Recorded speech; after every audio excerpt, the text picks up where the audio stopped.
हार्दिक अभिनंदन करता हूं दोस्तों आपके अपने ही YouTube चैनल हिंदी साहित्य में। दोस्तों आज की इस वीडियो में मैं आपको विपरीतार्थक शब्द यानी कि विलोम शब्द के बारे में बता रहा हूं। लेकिन मैं आपको याद दिला दूं कि हम लोगों ने शब्द विचार में जो वहां पर अर्थ के आधार पर शब्दों के जो प्रकार पढ़ा था, तो वहां पर विपरीतार्थक शब्द, अनेकार्थक शब्द, एकार्थक शब्द और पर्यायवाची शब्द भी था। ठीक है, तो वहां से मैंने पर्यायवाची शब्द पर तो वीडियो बना दी, लेकिन मैंने सोचा क्यों ना विपरीतार्थक शब्द जो कि काफ़ी सारे एग्जामिनेशन में, परीक्षा में पूछे जाते हैं, तो मैंने यहाँ पर 20 से ज़्यादा ऐसे शब्दों को यहाँ पर एकत्रित किया है जो काफ़ी पूछे जाने वाले क्वेश्चन हैं और काफ़ी बार पूछे भी जा चुके हैं, क्योंकि इन शब्दों का थोड़ा जो संबंध है वो हम लोग के समाज से है, कुछ जुड़ा हुआ है। तो चलिए इस प्रकार हम लोग यहाँ पर इन शब्दों के विलोम शब्द देखेंगे कि इन शब्दों के विलोम शब्द या फिर विपरीतार्थक शब्द क्या है। तो चलिए यहाँ पर जो मैंने पहला जो शब्द यहाँ पर लिखा है वो है दोस्तों अस्त। तो अस्त का विलोम शब्द यानी कि विपरीतार्थक शब्द क्या हो जाएगा? तो दोस्तों मैं आपको बताऊं कि आपने सूर्यास्त या फिर सूर्योदय का नाम जरूर सुना होगा। तो यहाँ पे अस्त है तो दोस्तों ये उदय हो जाएगा, उदय। ठीक है, क्या आपको ये पता था पहले से? अगर नहीं तो आप इसको याद करें। उसी तरीके से दोस्तों दूसरा यहाँ पर है अनाथ। तो दोस्तों अनाथ का मतलब क्या होता है कि जब किसी के माँ बाप अगर मर जाते हैं, इस दुनिया से चले जाते हैं, तो वो बच्चा अनाथ हो जाता है। तो चलिए यहाँ पर अनाथ है तो अनाथ का जो है वो क्या हो जाएगा? सनाथ हो जाएगा। आप इसको अपने कॉपी में नोट करते चलेंगे साथ ही साथ। उसी तरीके से दोस्तों आगमन, आगमन का विपरीतार्थक शब्द क्या होगा? दोस्तों आगमन का मतलब होता है आ जाना, मतलब किसी के आने को हम लोग आगमन कहते हैं। तो फिर जाने को क्या कहेंगे? उसको कहेंगे प्रस्थान। दोस्तों आप इसको अपने कॉपी में नोट करेंगे। उसी तरीके से यहाँ पर जो चौथा जो शब्द मैंने लिखा है वो है आर्द्र, आर्द्र। तो आर्द्र का मतलब होता है हल्का नम सा, भीगा हुआ। तो उसका उल्टा क्या हो जाएगा? सूखा हुआ नहीं, इसका उल्टा हो जाएगा शुष्क, शुष्क। ठीक है, अब चलिए यहाँ पर पांचवें शब्द को देखते हैं। यहाँ पर पांचवा शब्द जो है वो है उपसर्ग। तो उपसर्ग का मतलब क्या होता है? जो शब्द के पहले लगे या फिर बाद में लगे? शब्द के बाद में। तो यहाँ पर उसका जो पहले लगता है उसको क्या कहते हैं? प्रत्यय। ये तो दोस्तों एक ग्रामर का ही पाठ है, हिंदी व्याकरण का। उसी तरीके से यहाँ पर जो छठा शब्द है वो है अल्पायु। तो अल्प का मतलब जो होता है वो होता है कम, आयु का मतलब होता है आयु वाला, यानी कि अल्पायु यानी कि कम आयु वाला। तो ज़्यादा आयु वाले को क्या कहेंगे? अल्प का जो वो उल्टा हो जाता है वो क्या हो जाता है? दीर्घायु। सॉरी, नहीं यहाँ पर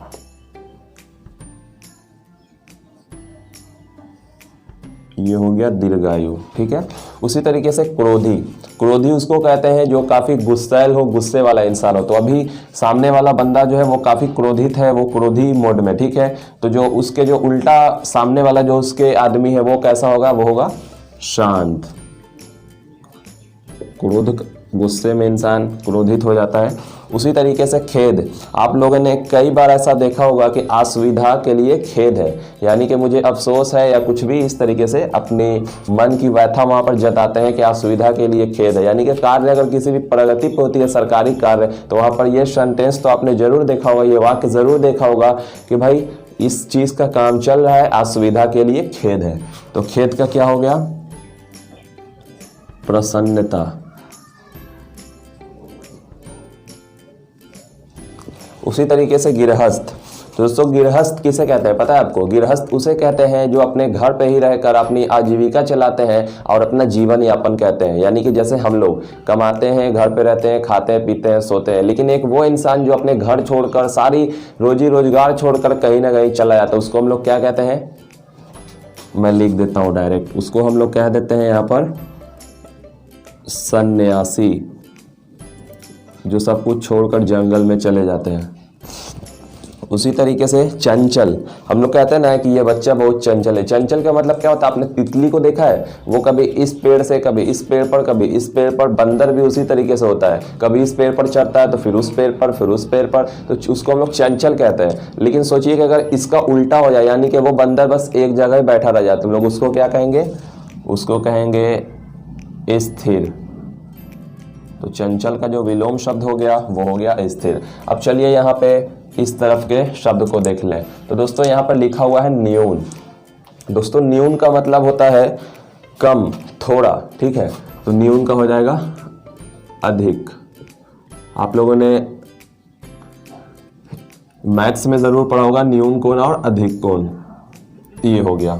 उसी तरीके से दोस्तों यहाँ पर जो और शब्द है वो है ताप। ताप का मतलब जो होता है वो होता है गर्म होता है, क्योंकि ताप जो है वो कैसे उत्पन्न होता है, वो उत्पन्न होता है आग से, यानी कि वो भाई गर्म ही होगा। तो ताप का उल्टा हो जाएगा शीत, शीत हो जाएगा, ठीक है। आप लोगों ने शीतल जल का नाम सुना होगा, वही है यहाँ पर शीत, यानी कि ठंडा। उसी तरीके से दोस्तों यहाँ पर एक और जो शब्द है वो है तेज। तो तेज का क्या हो जाएगा, क्या धीरे हो जाएगा, नहीं, तेज का जो विलोम शब्द होगा वो होगा निस्तेज। इसको तो आप याद ही रखें क्योंकि ये काफी इजी है, लेकिन इसका विलोम शब्द थोड़ा अटपटा है। उसी तरीके से दुर्जन। दोस्तों हम लोग के समाज में दो तरह के लोग होते हैं, एक होते हैं अच्छे लोग, एक होते हैं बूढ़े लोग। तो हम लोगों ने यहाँ पर एक जन होते हैं बूढ़े वाले, तो उसको हम लोगों ने दुर्जन कह दिया। तो क्या अच्छे वाले को हम लोग सज्जन नहीं कह सकते, इसमें सा प्रत्यय लगा दिया हमने, ये बन गया सज्जन। उसी तरीके से हम लोगों के दुनिया में भगवान ने काफ़ी सारे ऐसे चीज़ों को बनाया जो दिखता है, जो नहीं दिखता है। जैसे कि अगर मैं अंदर से दुखी हूँ तो क्या वो आपको दिखेगा, वो नहीं दिखेगा, ठीक है। उसी तरीके से हवा बह रही है तो क्या वो मुझे दिखेगी, एकदम नहीं दिखेगी। तो दृश्य का हो जाएगा अदृश्य। उम्मीद करता हूँ आपको सारे विलोम शब्द समझ में आ रहे होंगे। उसी तरीके से ध्वंस। कोई भी मकान अगर पुराना हो जाता है तो उसको तोड़कर फिर से दोबारा निर्माण किया जाता है, ठीक है। तो ध्वंस का मतलब होता है तोड़ देना, ठीक है। तो ध्वंस का मतलब अगर तोड़ देना हो गया तो फिर उसका जो यहाँ पर विलोम शब्द होगा वो क्या होगा। जाहिर सी बात है, बाबरी मस्जिद को ध्वंस किया जा रहा था तो फिर उसका बाद में क्या होगा, निर्माण होगा। तो इसको मैं यहाँ पर लिख देता हूँ निर्माण, ठीक है। उसी तरीके से सुलभ। दोस्तों हमारे जो वातावरण में जो चीज़ होते हैं वो दो तरह के होते हैं। एक होते हैं जो आसानी से प्राप्त हो जाए, जैसे कई ऐसी जड़ी बूटियां हैं जो हम लोग को आसानी से प्राप्त है, ठीक है। लेकिन बहुत ऐसी दुर्लभ जिसको पाने में थोड़ी कठिनाई होती है उसको हम लोग दुर्लभ कहते हैं, जैसे अश्वगंधा, ब्राह्मी, यष्टि मधु, ये सब ऐसे जड़ी हैं जो काफ़ी दुर्लभ हैं। तो इसको हम लोग लिख देंगे दुर्लभ। अब चलिए परिश्रम। परिश्रम का मतलब होता है, जैसे आप लोगों ने ये तो जरूर सुना होगा कि परीक्षा में अच्छे अंक लाने के लिए परिश्रम तो करना ही होगा। तो परिश्रम का उल्टा क्या हो जाएगा, क्या हो जाएगा यहाँ पर, परिश्रम। आप सोच के बताएं मुझे परिश्रम का क्या होगा, कमेंट बॉक्स में जाकर जरूर ये करें कमेंट। तो परिश्रम का दोस्तों यहाँ पर हो जाएगा क्या, विश्राम।